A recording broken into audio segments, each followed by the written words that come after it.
A Nova Jerusalém, ela tem o exato momento de surgir na história. A Nova Jerusalém, ela tem o tempo de ser apresentada ao Cordeiro.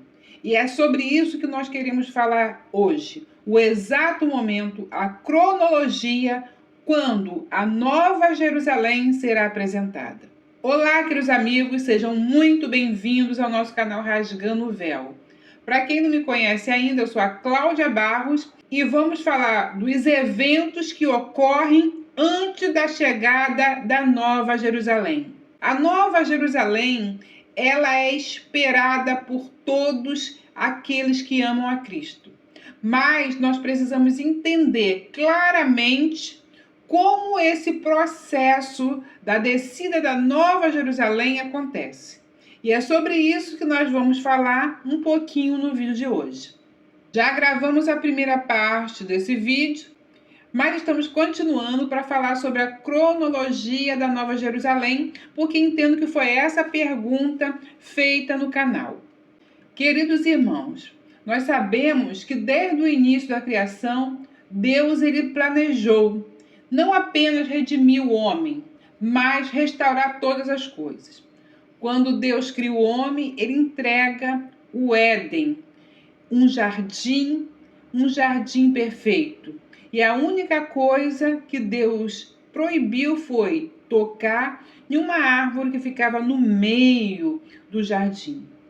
E essa ordem dada por Deus foi descumprida, o que fez com que o homem ele fosse expulso do jardim. E até então há um processo de Deus para levar esse homem restaurado para esse jardim. Hoje não mais um jardim, mas uma cidade chamada Nova Jerusalém. E é o que nós vamos ver agora no vídeo. Porque a história bíblica, ela não termina, queridos irmãos, com julgamento, com tristeza, com caos, como muitos esperam e contam com tristeza. Mas ela termina em habitação. A história conta que o homem ele vai habitar com Deus. Não termina em destruição, mas em glória. Não termina na cruz, queridos irmãos. Termina em uma cidade. Olha que glorioso. E hoje nós vamos percorrer as páginas majestosas da cronologia das Escrituras, o caminho profético que culmina na descida da Nova Jerusalém, a cidade eterna, o lar definitivo dos redimidos, queridos irmãos. E a noiva apresentada ao Cordeiro. Ali está a noiva apresentada ao Cordeiro. Aí a gente para um pouquinho aqui na noiva, que ficou uma questão. A noiva do Cordeiro é a Nova Jerusalém. Em toda a história dos hebreus, você vai perceber que Deus ele tem uma simbologia. A esposa, Israel é esposa. Nós vamos ver que na metade do caminho, Deus ele se vê casado com duas esposas, porque Israel, o que acontece com Israel? Israel se divide. Então Deus se vê com duas, mais uma esposa, que são as 10 nações, são entregues às nações, como está escrito. Então Deus permanece com uma esposa. Mas as outras 10 nações, o que vai acontecer com essas 10 nações? Elas se misturam com as nações, o que hoje chamamos de gentios. Então nós podemos falar que Deus, ele está casado com a tribo de Judá, mas existem os gentios com quem ele separou. Mas esses gentios, eles retornam para Cristo. Mas esses gentios, eles retornam, queridos irmãos, através do sangue de Cristo derramado na cruz. Então, aquela divisão, o muro que separava, deixa de existir. E Deus, então, passa a ter, de novo, a sua esposa, gentios e judeus. Porém, quando nós olhamos para a Nova Jerusalém, ela é a noiva, porque ela é todo o processo que Deus faz, da queda do homem até a restauração, a remissão. Então, na Nova Jerusalém, há a expectativa que foi perdida de a noiva do Cordeiro. Então, muitos falam, a noiva é a igreja, mas a igreja, ela é a esposa, assim como os judeus estão na posição de esposa. Porque a divisão será restaurada, queridos irmãos. Então, espero que eu tenha conseguido explicar por que a igreja não é a noiva de Cristo. E vamos continuar. Porque isso, irmão, não é um estudo muito superficial, como vocês estão vendo, né? Você está vendo que é uma jornada escatológica que vai dar no fim dos tempos. E até o começo da eternidade, né? Essa é a verdade, que a Nova Jerusalém dá início à eternidade. Então, como nós estamos vendo, a Bíblia ela não escreve o fim da história, com caos sem sentido, mas com a sequência ordenada de atos divinos que vão dar lá no auge que é a eternidade. Irmãos, o primeiro e grande marco que nós temos é a segunda vinda de Cristo. E aí, nós já falamos aqui que ele não vem mais como um cordeiro sofredor. Isso ficou para a primeira parte. Ele vem como rei vitorioso. Ele vem como o rei dos reis. Ele vem como a descendência de Davi prometido, o rei que foi prometido a Davi. Então nós veremos Jesus vindo pela segunda vez. Então nós veremos que o céu vai se abrir, o verbo de Deus aparece montado em um cavalo branco. As nações, queridos irmãos, são julgadas. O anticristo e o falso profeta são lançados vivos no lago de fogo. Existe um ordenamento.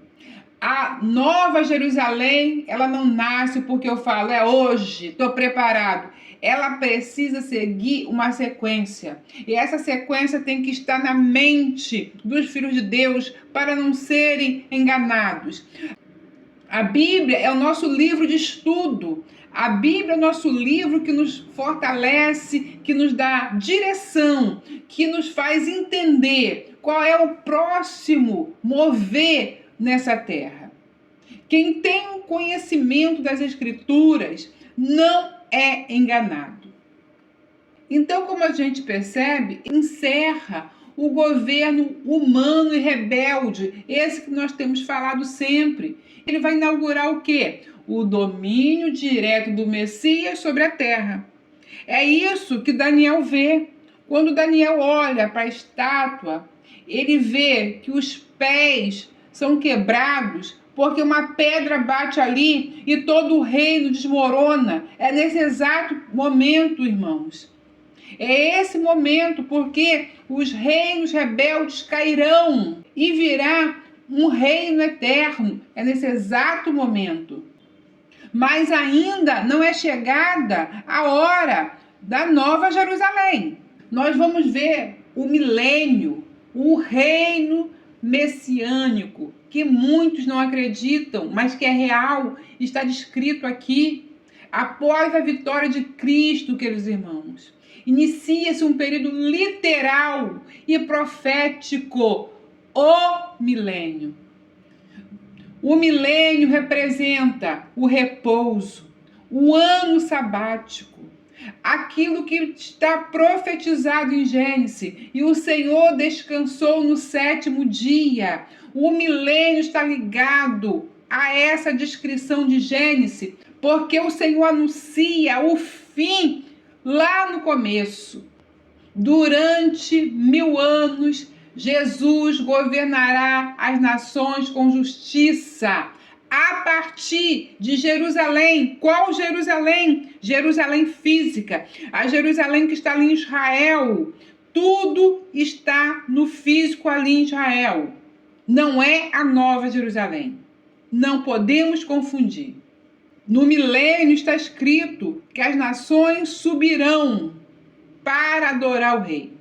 Aonde? Em Jerusalém.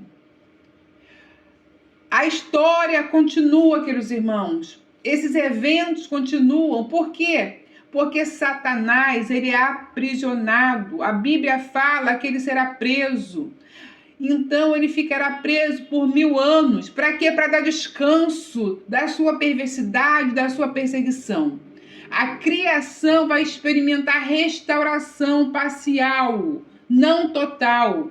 A justiça reina. Nós vamos ver um mundo onde o Senhor, ele vai reinar. Vai reinar com quem? Ele vai reinar com aqueles que foram ressuscitados e aqueles que receberam um novo corpo. É aí que o Senhor vai estar governando com uma equipe completa. A terra será governada pelo Messias e pelo um grupo que estará ao seu lado. Essa é a promessa que foi feita. Aqueles que ressuscitarem nessa ressurreição são bem-aventurados, porque nunca mais verão a morte. Essa é a promessa. Mas, queridos irmãos, a gente tem que ter claro isso. O milênio não é um estado eterno. Não. Por isso diz milênio. Um milênio, ele é um período transitório, onde o Senhor vai preparar tudo para a Nova Jerusalém. O período que o Senhor começa a governar com os santos tem 1000 anos de transição antes da Nova Jerusalém. Espero que você consiga ver isso. Porque você vai ver que nesse período é um período que ainda não há perfeição. Você verá que Satanás, ele vai ser solto. E quando ele for solto, ele consegue ainda seduzir o coração humano, porque ainda não está tudo perfeito. É um período de transição. Você lembra disso que está escrito? Que depois de 1000 anos, Satanás será solto para provar os corações humanos, e muitos serão seduzidos.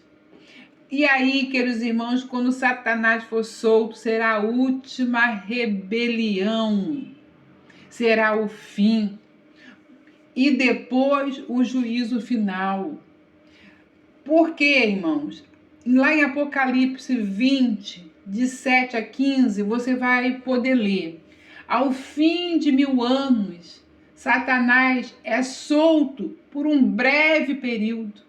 E o que vai acontecer? As nações são novamente provocadas. E novamente a rebelião surge. O milênio com Cristo, com os eleitos, ainda tem uma queda. Mas só que dessa vez você não pode errar. Não há batalha prolongada. As pessoas falam de Gog e Magog. Gog e Magog acontece quando Jesus vem na segunda vinda e destrói todos aqueles que subiram para a batalha. Mas Satanás será preso e no final de 1000 anos ele vai tentar uma revolução contra o Senhor. Ele vai tentar uma revolução contra o Senhor, mas ele não vai conseguir. É falado Gog e Magog para as pessoas lembrarem de 1000 anos antes, mas só que ele não vai nem conseguir batalhar. Ele não terá uma batalha prolongada. Ele logo será destruído. E o que vai acontecer? O fogo desce do céu e o mal, queridos irmãos, é encerrado definitivamente nesse momento. Esse momento marca o fim da história do mal sobre a terra. E aí surge um momento auge que todos nós visualizamos. Surge o momento mais solene da história da criação. O trono branco. É aí que surge o trono branco, depois do milênio.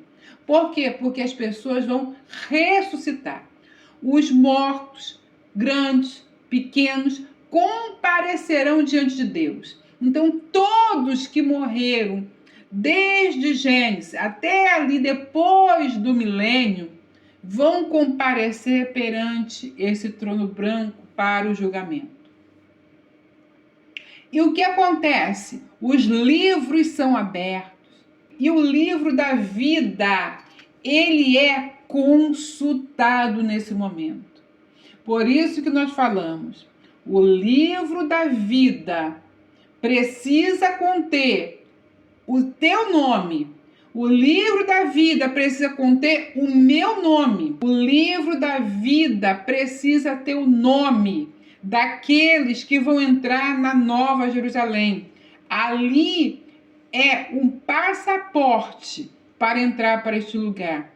O nome neste livro. Eu não vou falar mais sobre esse livro, sobre esse assunto, senão vai ficar muito confuso. Deixe esse assunto para outro dia. Vamos continuar.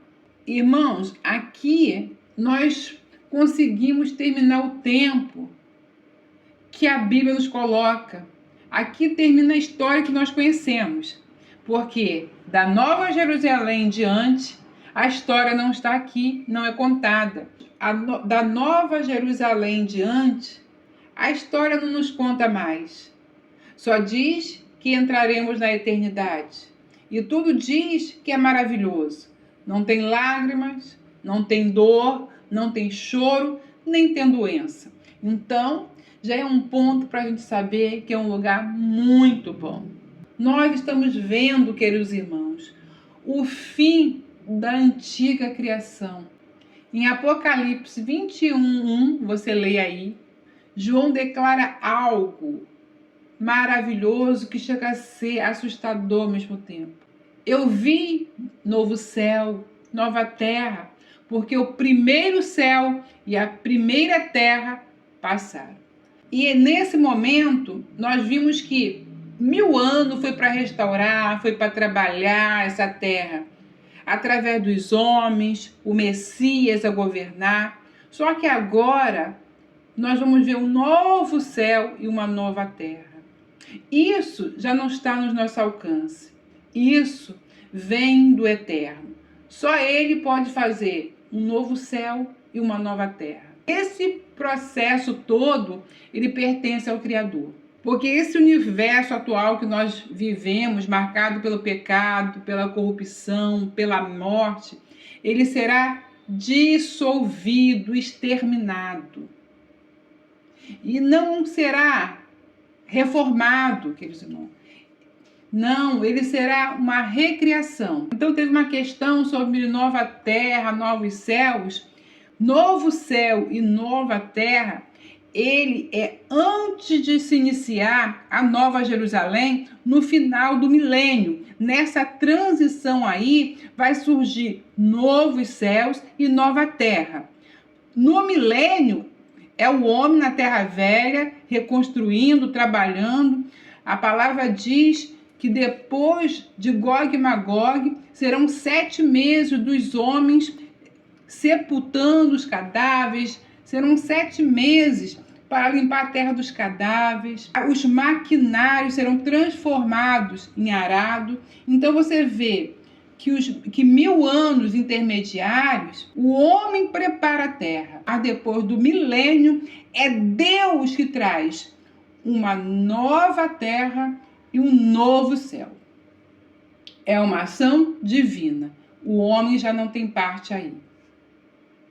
Então nós vamos ver uma recriação. Nada contaminado entra na eternidade. Foi o que Deus falou para Adão, que no dia que ele comesse ou desobedecesse, ele morreria. E ele foi expulso do jardim.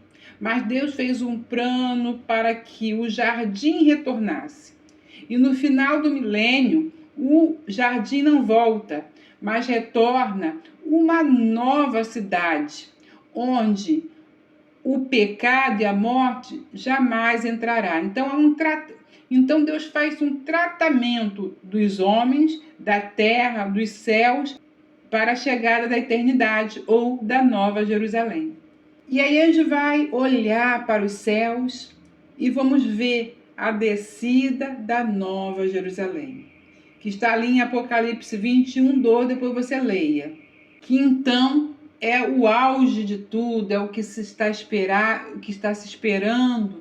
João vê a cidade santa que desce para nós.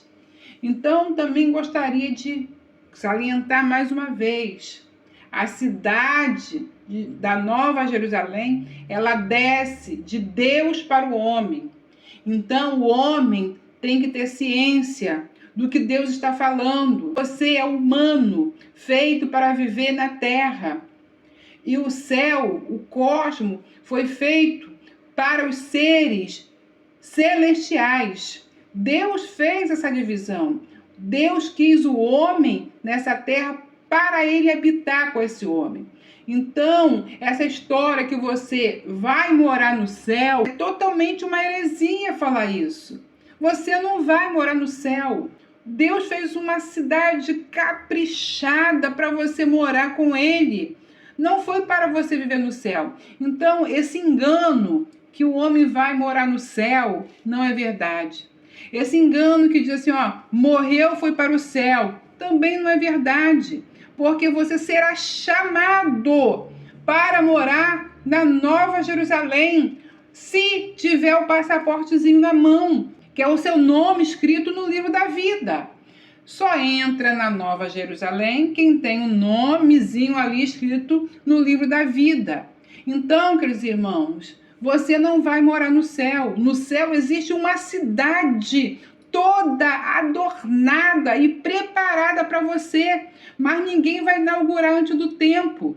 Ela só será entregue ao Cordeiro. Por isso é escrito, a noiva do Cordeiro, pura, santa, ela será entregue ao Cordeiro. Ninguém vai estar vivendo na Nova Jerusalém, ninguém vai estar lá, porque está registrado na cronologia bíblica, que é assim que ela surge. João vê a cidade, queridos irmãos.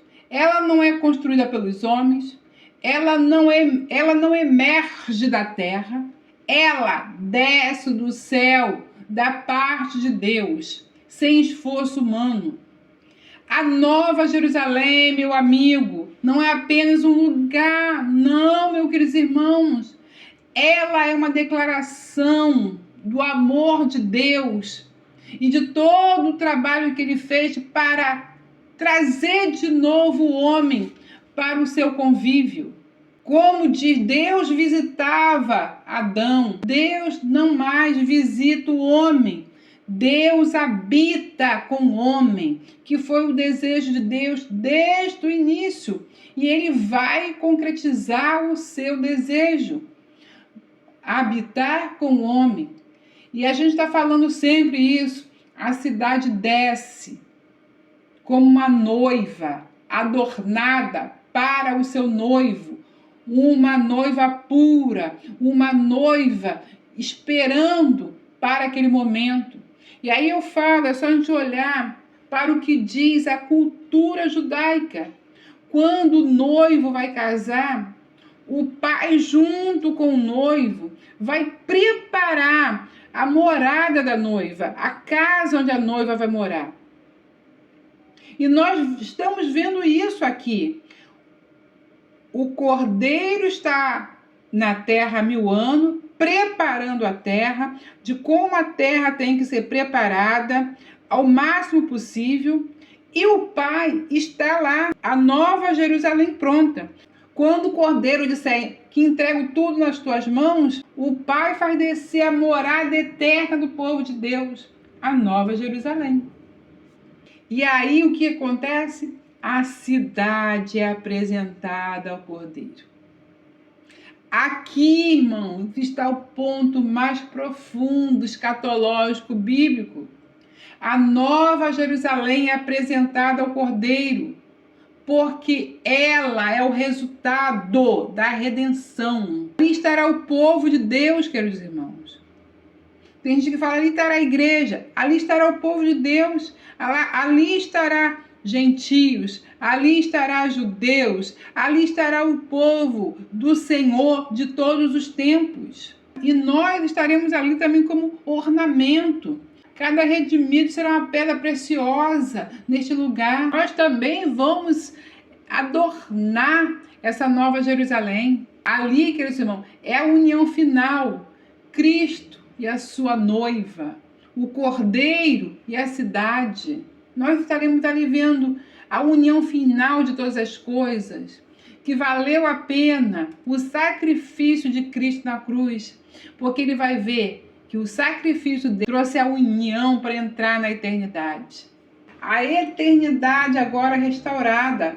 O que Adão perdeu em Gênesis, lá no paraíso, nós estamos ganhando agora em Cristo, na Nova Jerusalém. A eternidade volta para nós.